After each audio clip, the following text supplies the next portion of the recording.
الحمدللہ، خالص توبہ کے 3 ارکان ہیں۔ پہلا رکن یہ ہے کہ تمام گناہوں کی شمولیت ہو، یعنی کوئی گناہ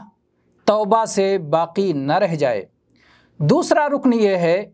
کہ کامل سچائی کے ساتھ پختہ عزم ہو، یعنی کسی قسم کا تردد، تذبذب، پس و پیش، انتظار اور توقف باقی نہ رہے، بلکہ آگے بڑھ کر کامل عزیمت اور بھرپور ارادے کے ساتھ توبہ کر رہا ہو۔ تیسرا رکن اخلاص کو عیب دار کرنے والے امراض و علل اور آلائشوں سے پاک ہو، یعنی محض اللہ کے خوف و خشیت اور اللہ کی نعمتوں کے حاصل کرنے کے شوق اور اللہ کے عذاب سے بچنے اور اللہ کے عذاب سے خوف کا نتیجہ ہو۔ اس شخص کی طرح نہ ہو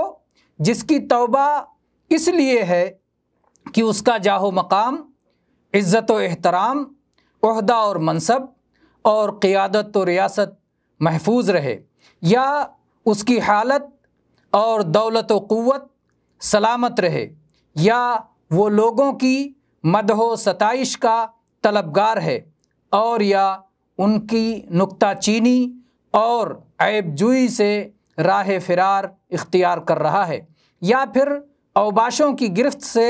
بچنا چاہتا ہے، یا پھر گناہوں سے آسودہ ہو چکا ہے، یا محتاج اور ناکارہ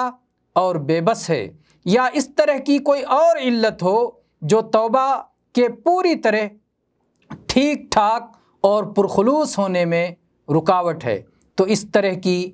کوئی بھی رکاوٹ نہ ہو۔